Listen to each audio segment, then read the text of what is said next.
You know what? I've actually talked to so many people who say, oh my gosh, it's just so hard for me to let go of the control, of the feeling that people can't do it as good as me. I think that's just the mindset that it's my business. No one's going to care about it as much as I do.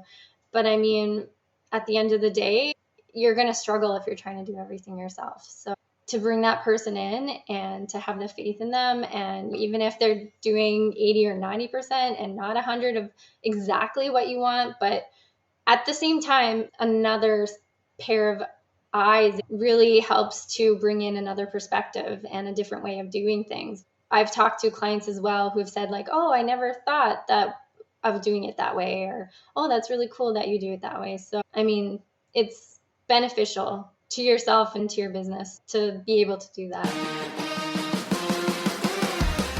It is time for Build That Podcast, where we will discuss how you can use a podcast to grow your business and expand your influence. I'm your host, Eric Rutherford. Let me encourage you to sign up for the 200 words to move you forward with marketing and podcasting, delivered right to your inbox each Tuesday. Sign up for it at buildthatpodcast.com/the 200. I'll also put it in the show notes. Now, let's jump into today's episode. And I'm excited today because I have with me Jordan Eaton. She is the founder of Boss Assistants, whose goal is to help as many entrepreneurs as possible reach their goals with dependable, stress-free administrative outsourcing. Jordan, welcome to the show. Hi, I'm excited to be here and meet you in person. Yeah, we've been communicating back and forth with LinkedIn, and I've just really enjoyed your content. And I thought you would be an excellent guest because of what, virtual assistants and the type of work you do really fits into a lot of what this is in general, but especially those who are in marketing too. So I thought this would be a great fit. Yeah, I think so too. Virtual assistants is not new, but it is a new thing to some businesses. It's interesting. I have people come to me and say, hey, I've never heard of that before. And can you explain more? So it's actually pretty cool when I get to let them know who we are and what we do. I've known about virtual assistants for a while, but I didn't think that some people might not know what that is. How would you define what a virtual assistant is? What a virtual assistant is different for everybody. I know that some people, when they think of it, what comes to mind first is like a overseas labor. It's not always someone across the world that you're going to be working with. We're actually a Canadian company, so all of our virtual assistants are located in Canada. And we also work with Canadian businesses and also those in the US. So we try and keep it local. I've heard sometimes language barriers and language can be challenging. And so I totally get that. Before we really talk about Boss Assistants specifically, what led up to starting it? I mean, how did you decide on the virtual assistant industry and what led you to start Boss Assistants? I didn't actually choose assistants. It chose me, I feel like, because straight out of high school, I started working as an administrative assistant. That was about 15 years ago. Don't mind me dating myself, but I've been an administrative assistant for 15 years, and I decided the whole remote workplace thing starting out. I have 2 young ones at home, and so I'm a mom, and then also I have a chronic back issue. So working from an office was really uncomfortable for me. And when I started my assistant business, I wanted to help other moms and people in the same position as myself who may have physical disability and they're able to work, but just making their way to the office just wasn't doable for them. And also just to save on gas, save the planet, and it's sustainable. And working from home, I think, is the future. So I thought it would be really cool to start that. As things have moved more and more to remote work, especially since COVID happened, the idea of remote is not as foreign or uncommon. Most people at least recognize it. They don't frown. The general population has at least a favorable understanding of what it is. So that had to help in terms of some of your conversations with people like, we're remote and they look weird at you. Yeah, it definitely opened the door towards that. And even before I started my business, I was working remotely during the COVID era when I was an administrative assistant. I really got about 2 years worth of experience before even starting my business. So working remotely is kind of second nature now. What is boss assistance? You talked a little bit about it before, but just go ahead and lay out for us sort of all that you do. Of course, that may take a while because your team does a lot of different things. Yeah, we have different areas in our business that we can help business owners with. I wanted to mention that BOSS stands for Business Operations Support Specialist. Not many people know that. I thought it was kind of clever. I love that because your operation support at its finest. Thank you for breaking that out. I guess the operations of sales and marketing. We also have a division with a chartered accountant. So he helps with tax filing and bookkeeping and pretty much all the accounting stuff that needs to be done.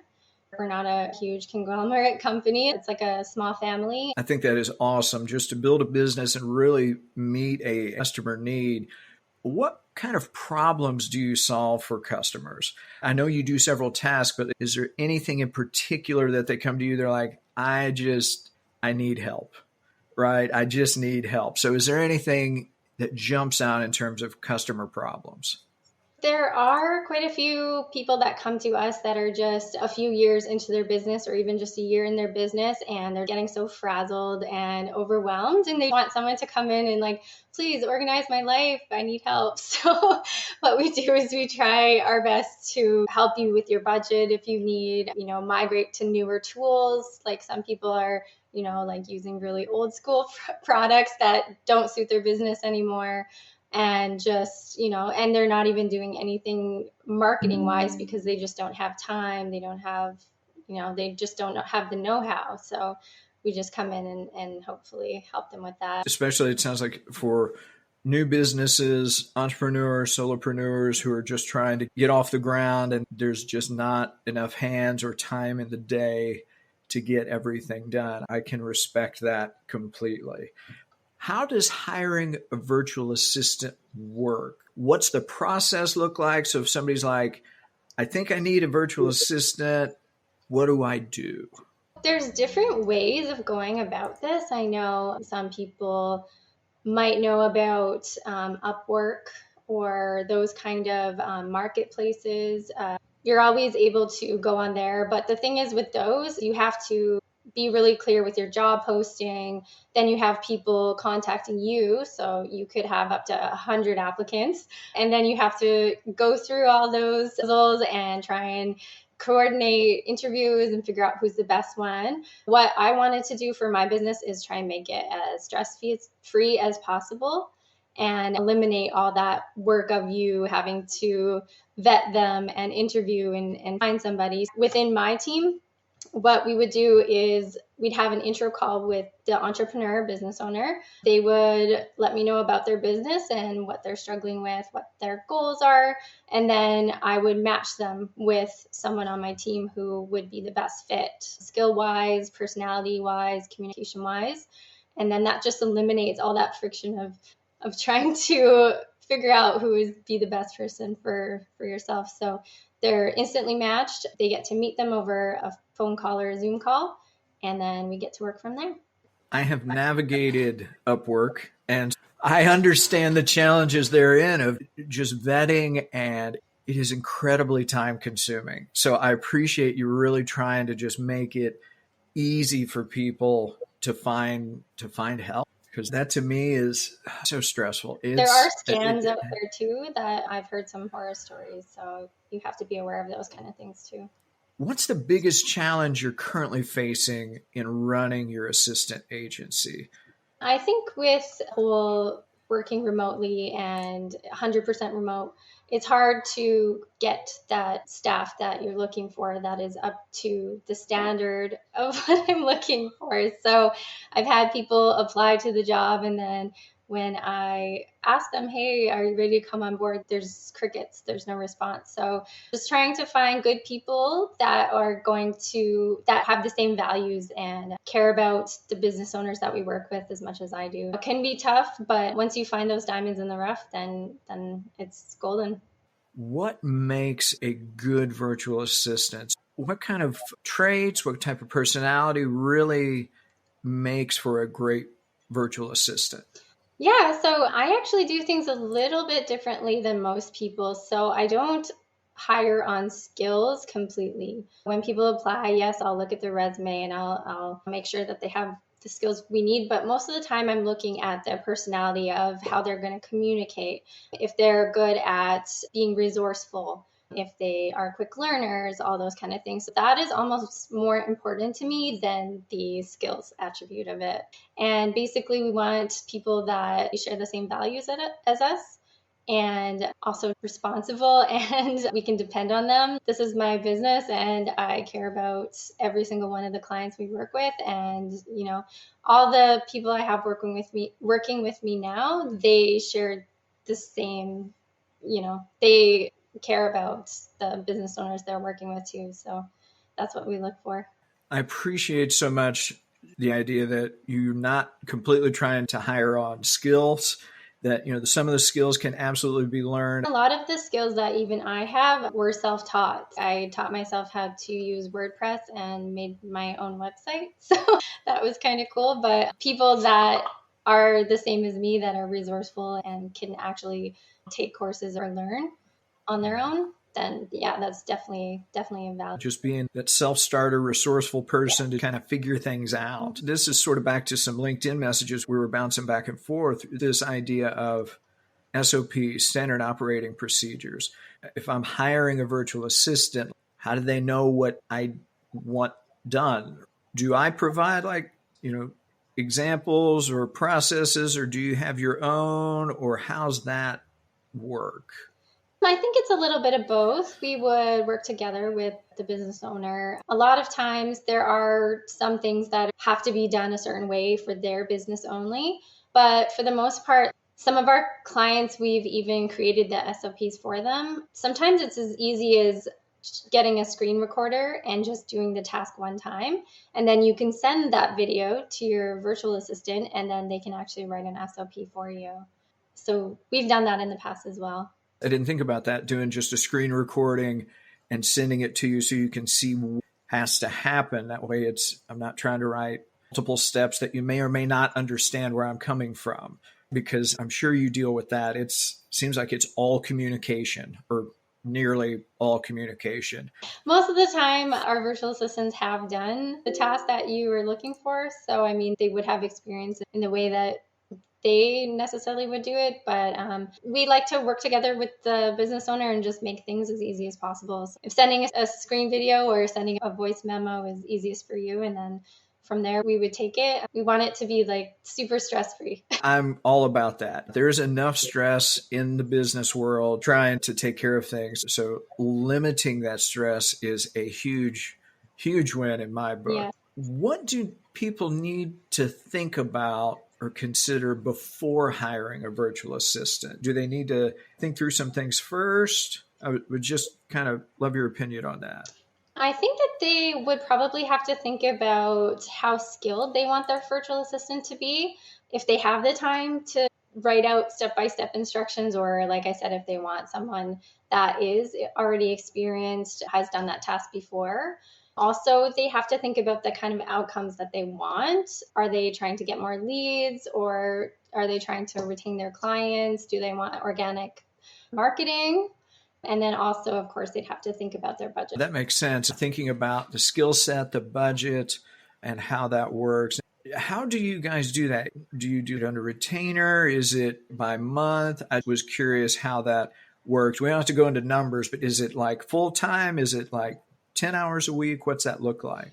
It's a monthly subscription and it's an increment of 10 hours. I guess the lowest would be 10 hours. And then you would have to think about typically how long would it take me to do these tasks, or how long would it take the virtual assistant to do these tasks. Of course, Not set in stone for that. We play it by ear, and obviously if it needs to increase or decrease per month, we work with our business owners with that.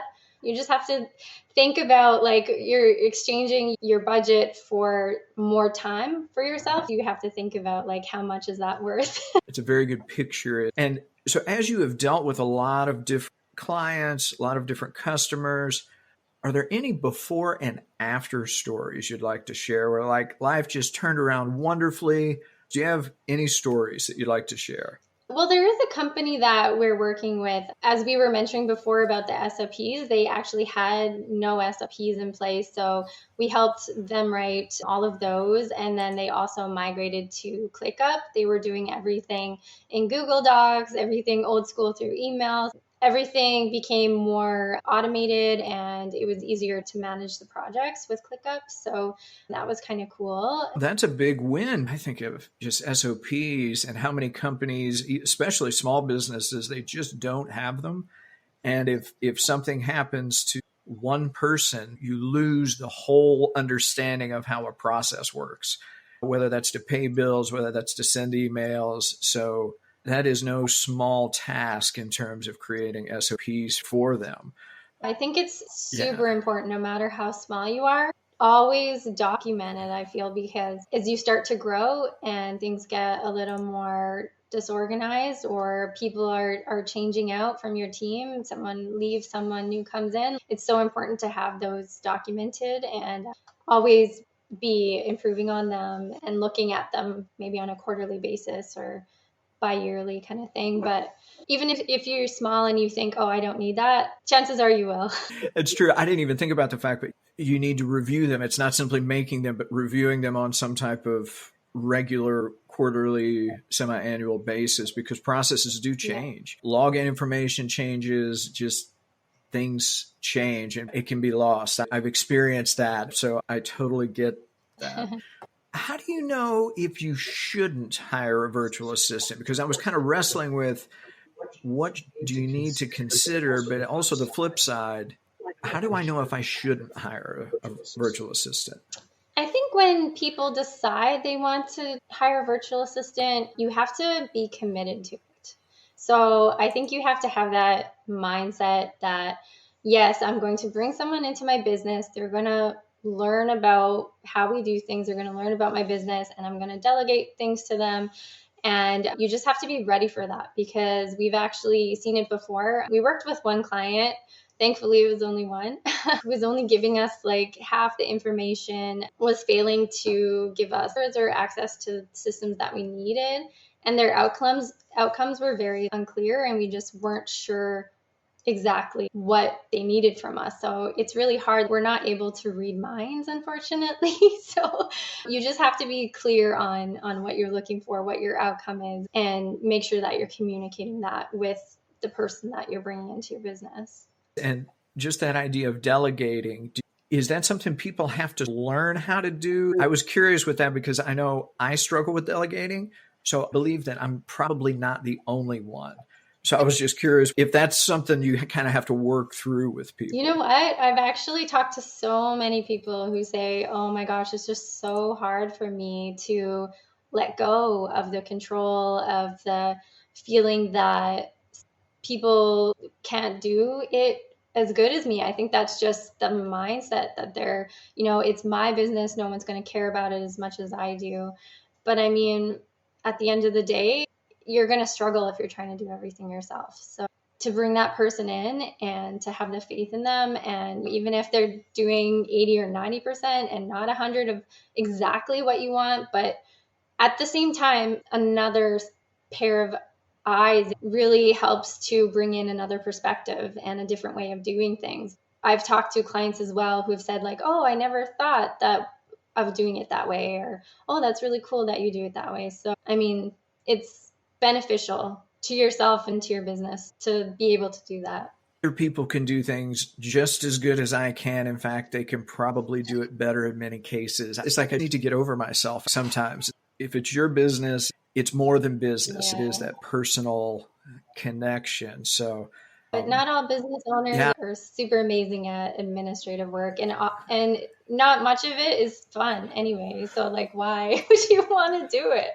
It's just boring. it is not my strength. I will be the first to tell you it is not my strength. The organization aspect does not, it doesn't come naturally to me. So I totally appreciate that.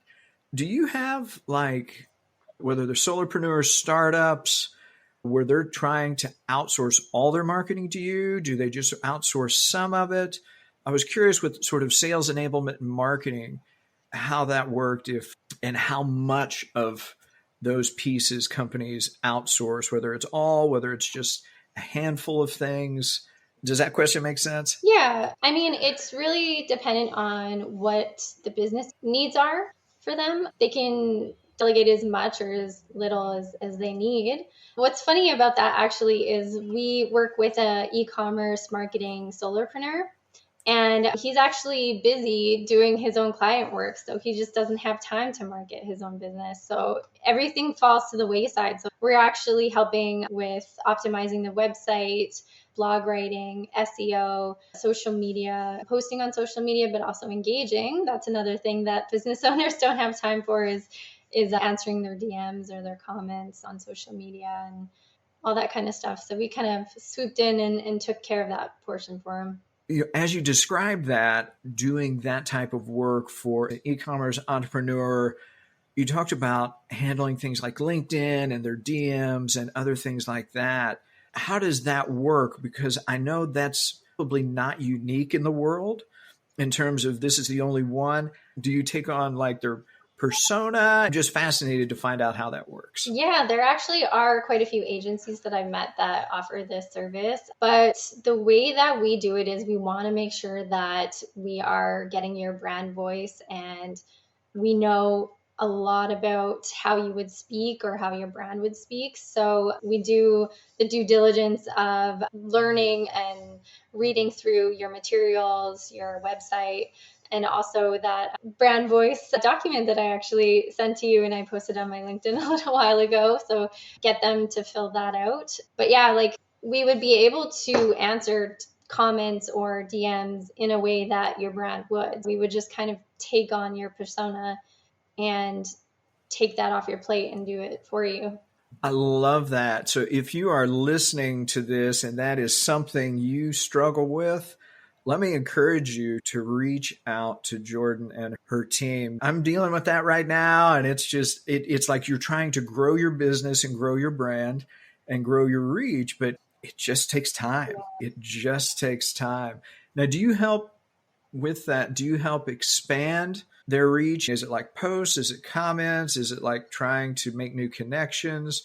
Kind of what does that scope look like, or does it just depend? Yeah, it's a mix of all of that. So we would have to know about your target audience and we could help making connections with new people, sourcing out, talking to new people and commenting and all that kind of stuff. People don't realize that you can't just post and ghost on your social media. And if you're always posting and you're not engaging with your audience and they're commenting on your stuff, but you're not replying, then they'll stop.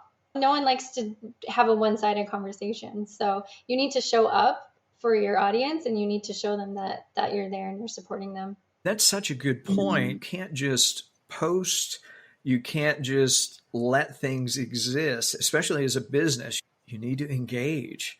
And I think a lot of people in businesses don't realize the importance of that. I know it's something I've really been learning in the last several months of how you build relationships and familiarity and conversations. And so, yeah, that's something, if you're listening, to be mindful of in terms of what you're doing with it.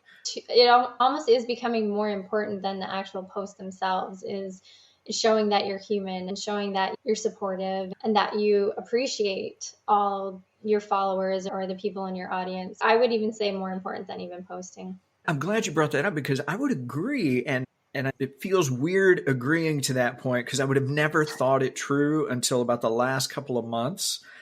Commenting is incredibly important because I've posted some things that I thought were amazing and nothing, just crickets. But the more you post, the more you have conversations with people, the more engagement you get, even when you're just trying to post something for the day. So you may not feel ideal about it. It may not be this perfect thing, but you're like, wow, I got a whole lot more engagement than I thought. That's why, I appreciate you bringing that that's why up. it's called social media. Oh, that's true. Yeah.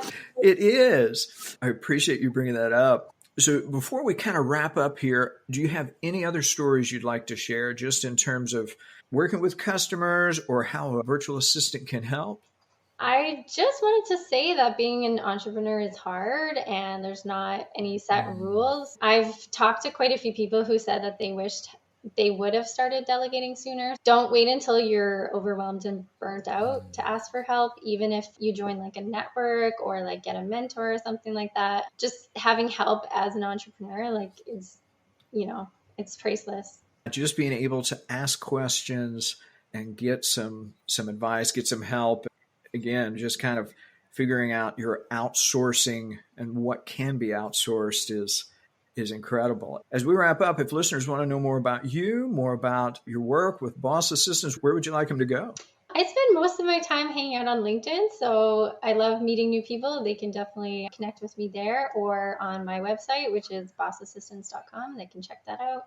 Excellent. So I will make sure both of those are in the show notes. If you're listening to this, you want to get more information from Jordan, more information about the way a virtual assistant can help your business and help you, definitely check out those links. Jordan, this has been a wonderful conversation. I've wanted to learn more about virtual assistants, and this has helped me a ton. So I know it has to help my audience as well. So thanks for joining me today. It was so much fun. I hope I was able to teach something to the listeners. Absolutely. I know you did for me, so I have no doubt you have for them. Make sure to sign up for the 200 at buildthatpodcast.com/the 200 and receive 200 words every Tuesday to move you forward with marketing and podcasting, delivered right to your inbox. Lastly, if you have questions or comments, you can find me on LinkedIn at Eric Rutherford, DM me on Twitter at rfordej, or email me at eric@straightforwardmg.com. Remember, use podcasts to grow your business and expand your influence.